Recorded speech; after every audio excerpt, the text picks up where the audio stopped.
Let me tell you about Daniel Yu, 39 years old. Chief Revenue Officer at Pinnacle SaaS, a B2B software company that helped mid-market companies manage their entire supply chain in one platform. Not a sexy product, not a viral brand, but the kind of software that, once a company plugged it in, they never unplugged. Daniel was the reason it sold. In 6 years as CRO, he had taken Pinnacle from $4 million in annual recurring revenue to $61 million. Built the sales team from 3 people at folding tables to a 22-person engine hitting 118% of quota. Signed the enterprise contracts that required 18 months of relationship building and a kind of patience most executives don't respect until the wire hits. And for all of that, Daniel had one specific line in his employment agreement that the board approved, the CFO signed, and apparently nobody had read since the ink dried. Clause 9, a revenue participation provision. Negotiated in year 2 when a competitor tried to poach Daniel with an offer that made Pinnacle's board go pale. Clause 9 said, in plain language, that in recognition of Daniel's role in building Pinnacle's revenue infrastructure, he was entitled to 6% of total company revenue, not profit, not EBITDA, not a discretionary bonus, revenue, every dollar the company collected. For as long as the revenue infrastructure he built continued to generate income, including, and this was the part that made their new P-appointed CEO go very, very quiet after his employment ended. Clause 9 didn't stop when Daniel left. It stopped when Pinnacle could demonstrate, in writing, that the revenue he generated had been replaced by infrastructure he had no part in building. Which, given that Daniel had personally closed 74% of their current enterprise client base, was going to take a very long time.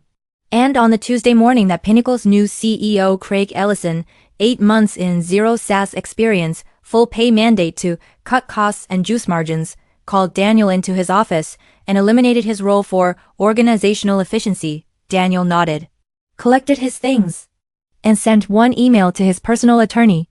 Subject, Clause 9, is time. This is the story of how one cost-cutting decision became the most expensive line item in Pinnacle SaaS history, and how a quiet crow turned a termination letter into a permanent revenue stream. Buckle up, because this bonus never had an expiration date. It started the way bad leadership always starts, with a consultant. 3 months before Daniel was fired, Pinnacle's P-backers hired a management consulting firm to do an operational efficiency review. Corporate 4, find us things to cut so we can tell our LPs the margins are improving. The consultants spent 6 weeks at Pinnacle, interviewed executives, built decks full of frameworks with names that sounded important and meant nothing. Then they delivered their recommendation. The CRO function was overly bespoke and not structured for scale. Translation: Daniel was expensive, and they thought they could replace him with a cheaper VP and a methodology deck from the internet. Craig Ellison read the report, nodded along, said, "This makes sense." He had never once asked how Pinnacle's enterprise deals actually got closed. Never once asked why customers renewed at 94% in a market where 70% was considered exceptional. He had simply looked at Daniel's total compensation and seen a number he wanted to make smaller. Daniel, meanwhile, had seen the consultants coming, not because he was paranoid, because he'd watched it happen at 2 previous companies. The playbook never changed. Outside firm arrives, recommends cutting the most experienced people, new leadership feels decisive. Revenue suffers quietly for 12 months before anyone admits the math was wrong. 3 months before the consultants arrived, Daniel had pulled up his employment agreement, read Clause 9 carefully, and called his attorney, James Whitfield, a man who specialized in executive compensation and had stopped being surprised by corporate tricks around 2009. "James," Daniel said, "I need you to tell me if Clause 9 is what I think it is." James called back 2 days later. "Daniel," he said, "this clause is extraordinary. Who negotiated this?" "I did," Daniel said, "when Meridian tried to poach me. The board wanted me to stay. I told them retention bonuses were temporary. I wanted something structural." James was quiet for a moment. "This is very structural. Are you expecting them to move on you?" Daniel looked at the consultant's rental car in the parking lot below his window. "I'm expecting everything," he said. "That's the job. Now, if you believe preparation is the most underrated form of power, subscribe to Tangled Stories. I'm Brett. Around here, the quiet ones always planned further ahead than anyone expected. The meeting was on a Tuesday, 9:15 a.m. Craig's office. HR Director Paula Sims already seated, smiling like someone who had rehearsed the smile. Craig got right to it. "Daniel, As part of our operational realignment, the revenue leadership function is being restructured. Your role is eliminated, effective today.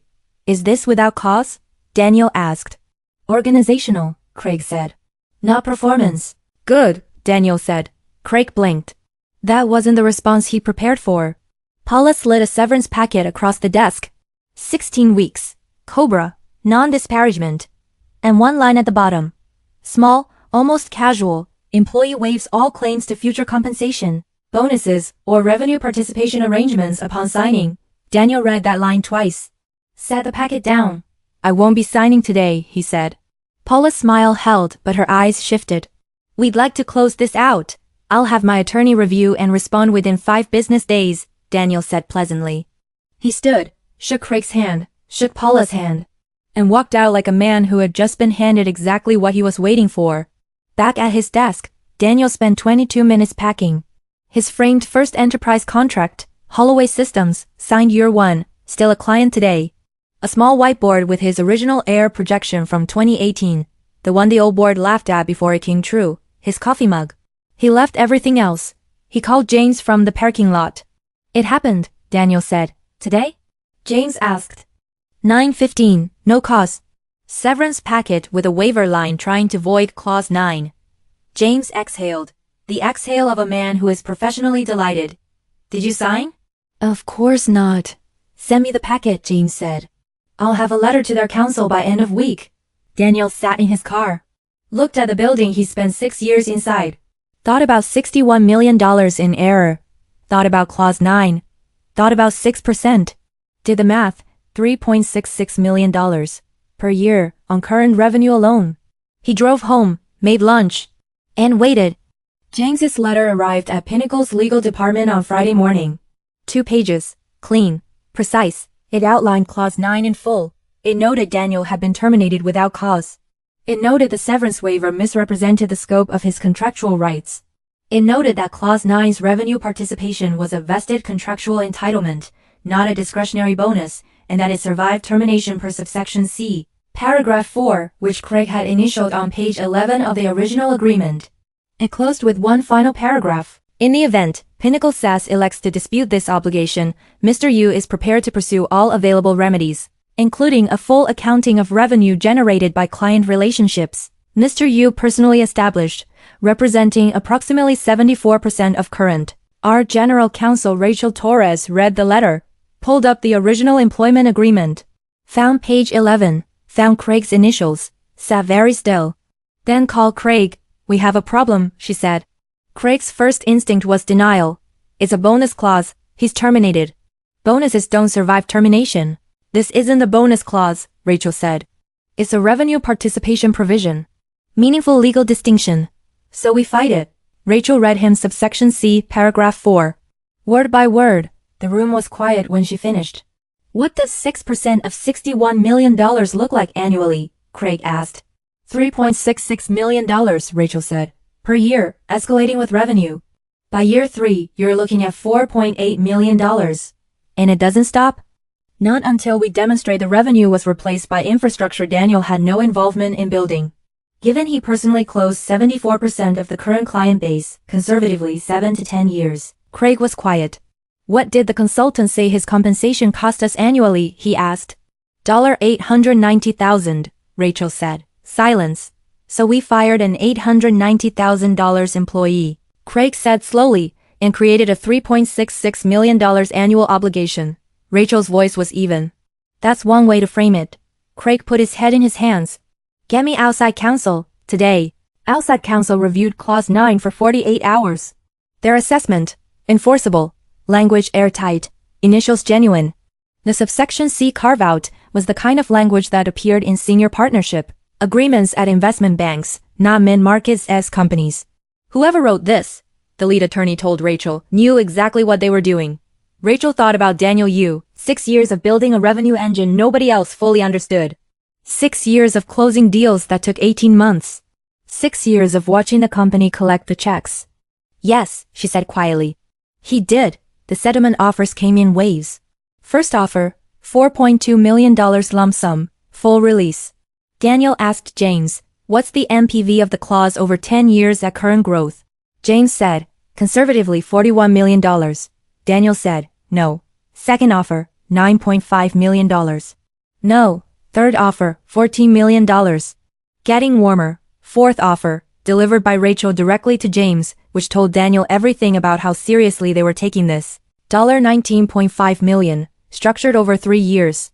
Quarterly revenue reports for verification. And James's addition, accepted without negotiation, that if Pinnacle missed a payment by more than 15 days, the full remaining balance accelerated immediately. Daniel called James that Wednesday evening. This is real? Daniel asked. Every line, James said. Sign it, Daniel said. $19,500,000 arrived in 3 installments over 36 months. Daniel didn't post on LinkedIn. Didn't do an interview. Didn't send a message to Craig. He simply updated one thing, his original whiteboard ARR projection from 2018, the one the old board laughed at. The one that came true. He added one line at the bottom in his own handwriting, Clause 9, always read what you initial. Hung it in his home office. Next to the framed Holloway Systems contract. Craig Ellison lasted 14 more months before the board asked him to transition out. Reasons cited internally, revenue stagnation. Turns out replacing a CRO who built 74% of your client base with a cheaper VP and a methodology deck does not, in fact, juice margins. 3 enterprise clients didn't renew.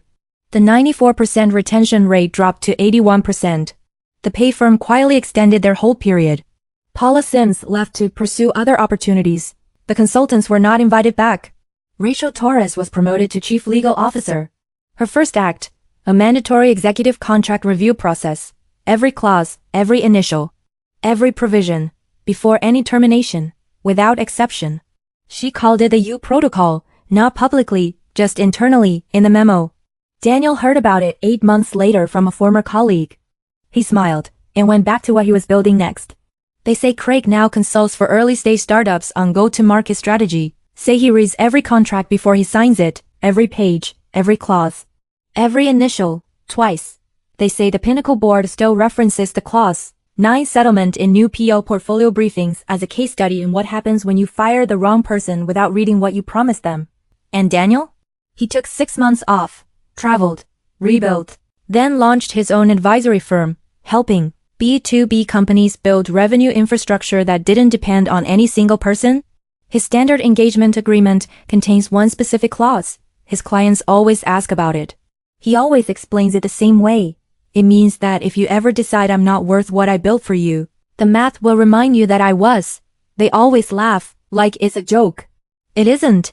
And that, my friends, is how one CRO turned a cost-cutting termination into a $19.5 million settlement, without a single public word, without a lawsuit, and without once raising his voice above professional.